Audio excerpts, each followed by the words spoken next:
Hi everyone, I'm Pichon Garcia, back in the forums.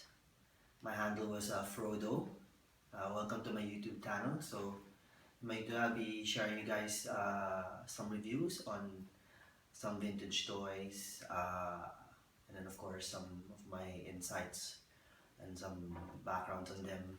Of course, I'll be sharing some of my memories, some of my experiences, and as well as way to maintain and store your toys.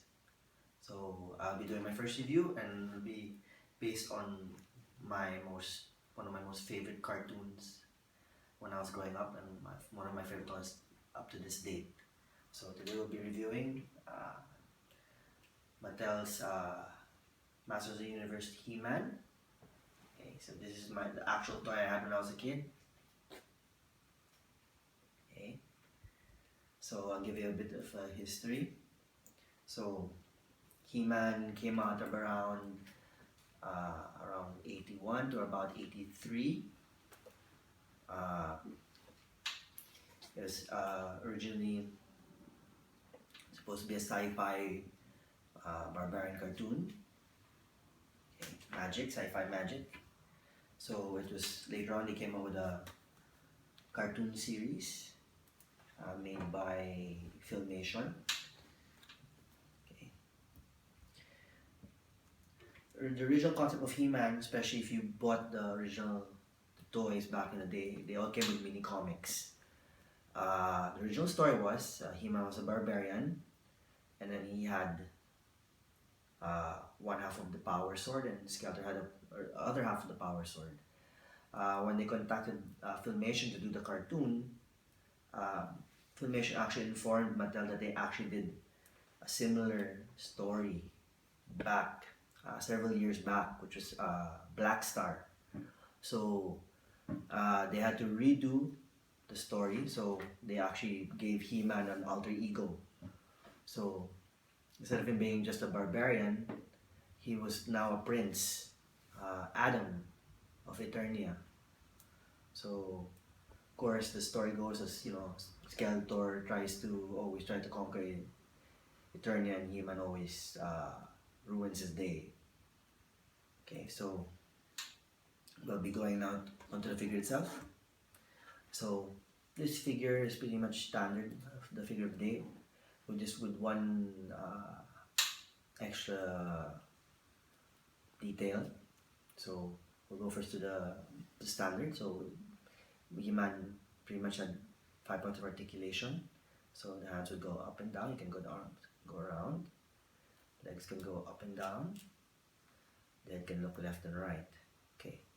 I think what made He-Man special, and the figures of this time, especially for this line, was most of the figures had an action feature, which he had a waist twist but with a spring. So what you do is you'd always simulate He-Man doing a punch. So you just turn him around and there, he punch. Okay. So He-Man, as you can see here, came with several accessories. First, he came with this harness, this power harness. Of course, his power sword. As you can see here, it still had a connector, so they never had a chance to change the toy anymore. So both He-Man and Skeletor's swords would actually stick together to form the complete power sword. Faker also had a similar gimmick too. So you could actually connect Faker's sword to He-Man's sword as well. He had this axe, okay, and his shield. Actually, He-Man was really one of the cartoons I really enjoyed. Back in the day, He-Man used to air at Channel 7 at around 7 p.m. So every time I used to get home from school, play around, and used to always wait around till 7 to watch He-Man. So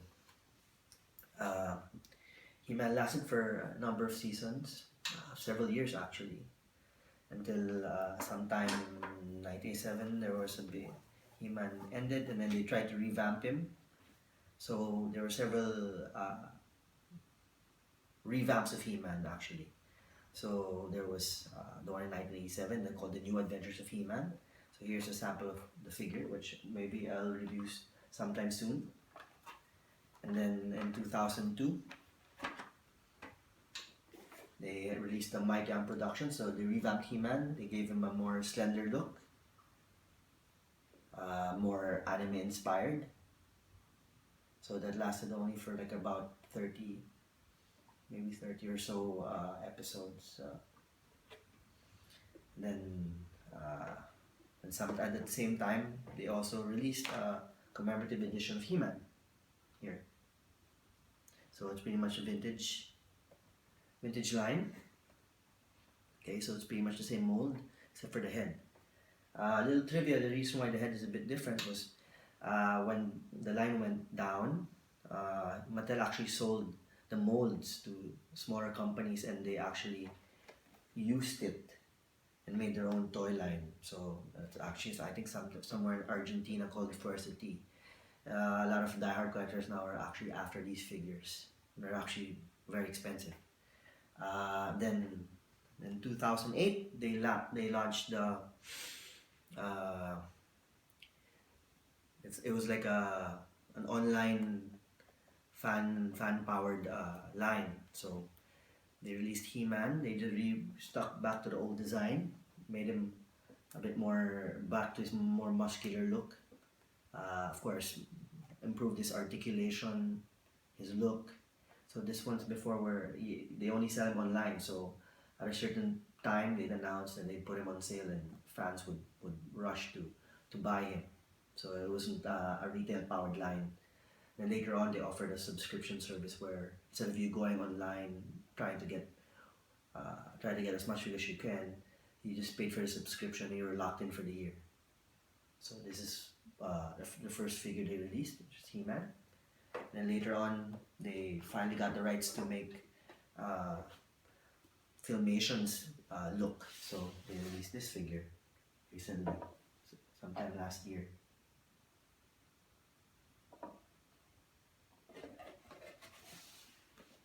So, back to the vintage figure. So let's say if you were to hunt this figure down, how much would he usually cost? A complete figure would set you off at about maybe 1.2 to 1.5 loose. Of course, an incomplete figure would